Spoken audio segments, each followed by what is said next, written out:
Assalamualaikum warahmatullahi wabarakatuh. Perkenalkan, nama saya Dianfri Diani Glia Munandar dari SDN Negeri Pasar Baru 3 Kota Tangerang. Di sini saya akan menjelaskan tentang kesimpulan dan refleksi dari saya sendiri mengenai pemikiran Ki Hajar Dewantara. Sebelum saya mempelajari modul ini, apa yang saya percayai tentang murid dan pembelajaran di kelas?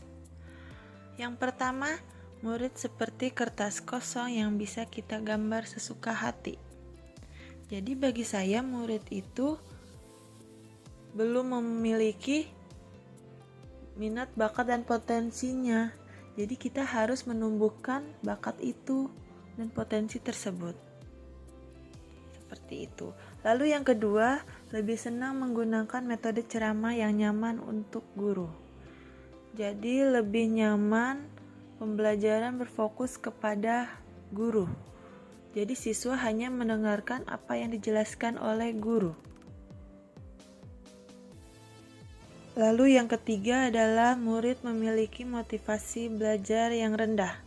Terlihat sekali pada kelas sebelumnya, yaitu murid tidak terlalu bersemangat untuk belajar di sekolah. Murid lebih banyak yang mengantuk dan terlihat sangat bosan untuk mengikuti pelajaran di kelas. Lalu hanya fokus kepada aspek kognitif saja. Selama ini saya lebih fokus kepada menyampaikan ilmu pengetahuannya, materi pelajarannya. Saya mengesampingkan aspek yang lainnya. Lalu, guru dapat menuntut anak menguasai setiap materi pembelajaran.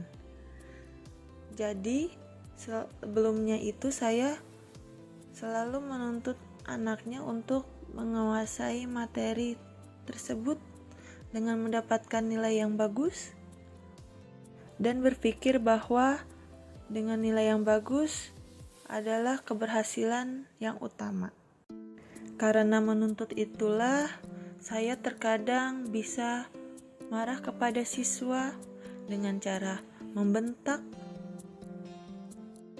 dan selalu berpikir bahwa siswa harus memiliki potensi yang sama, kemampuan yang sama, dan menguasai materi yang sama. Nah, setelah saya mengikuti program pendidikan guru penggerak ini, lalu mempelajari modul ini, saya banyak berubah, terutama dalam pemikiran dan perilaku saya terhadap murid-murid saya. Ternyata selama ini saya masih jauh dengan filosofis pemikiran KHD. Meskipun ada beberapa pemikiran dan sikap saya yang sudah sesuai dengan pemikiran Ki Hajar Dewantara. Yang pertama, saya mulai berubah berpikir bahwa setiap murid sudah memiliki garis kodratnya masing-masing, sehingga setiap guru hanya bisa menebalkan garis tersebut. Jadi bukan menciptakan suatu garis kodrat, tapi menebalkan garis kodrat yang sudah ada, yang sudah dimiliki siswa itu sejak lahir. Selanjutnya, pembelajaran yang baik yaitu berpusat pada murid. Jadi, di dalam pembelajaran, siswa harus berperan aktif dalam proses tersebut. Siswa sebagai subjek, siswa yang utama. Guru hanya memberi arahan ataupun dorongan. Lalu selanjutnya, memberi kebebasan belajar kepada murid sesuai karakteristik masing-masing. Saya sadar bahwa setiap murid berbeda. Setiap murid memiliki kodrat yang berbeda. Setiap murid memiliki bakat, minat, potensi yang berbeda. Lalu setiap murid pun memiliki gaya belajar yang berbeda.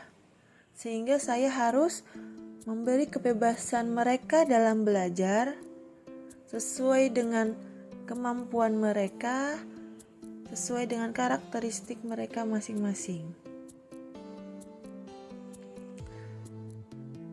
Lalu tujuan pendidikan yaitu menuntun segala kodrat anak, sehingga guru tidak bisa menuntut anak dalam setiap materi pembelajaran. Anak harus menguasainya.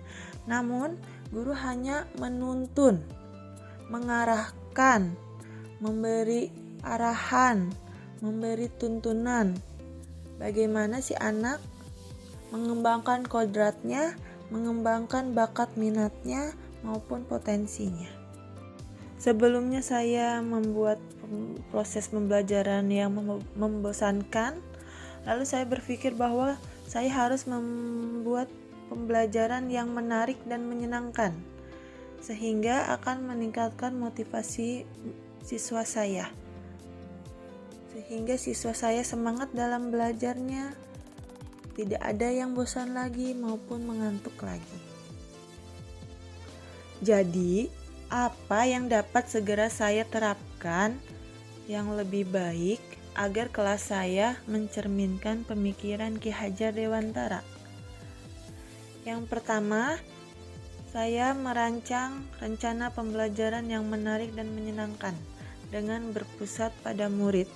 Lalu yang kedua, mengutamakan aspek budi pekerti, penguatan karakter baik pada murid.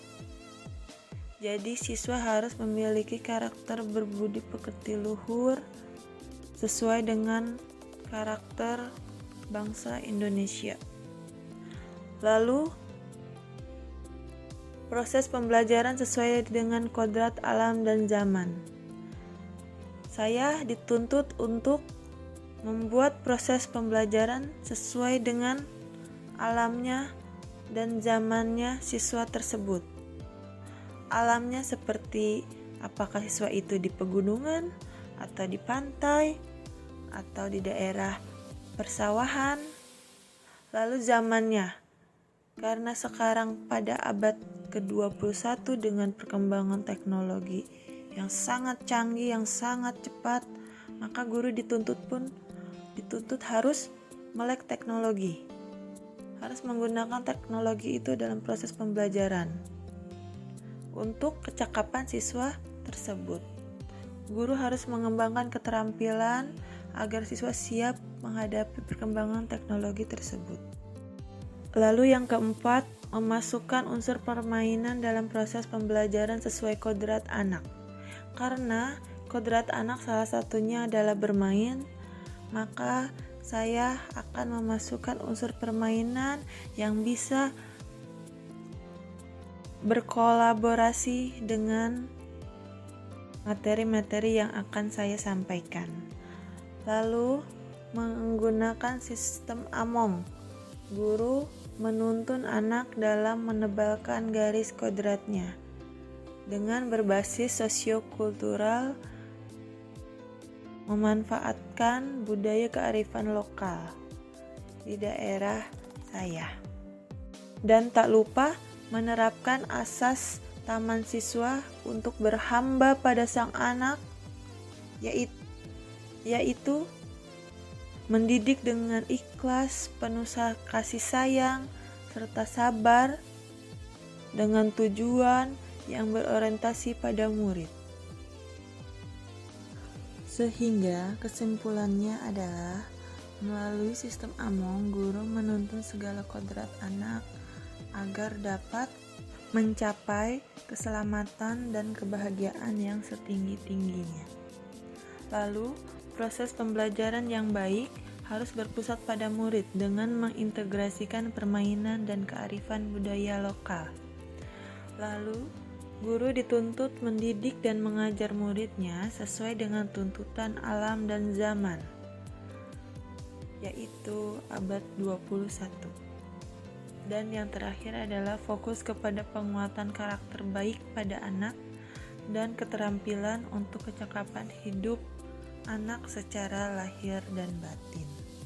Dengan menerapkan 3 semboyan Ki Hajar Dewantara, Mari kita tuntun anak murid kita agar bisa mengembangkan kodratnya sehingga mereka memiliki karakter profil pelajar Pancasila dengan merdeka belajar. Demikian penjelasan dari saya, kurang lebihnya mohon maaf. Wassalamualaikum warahmatullahi wabarakatuh.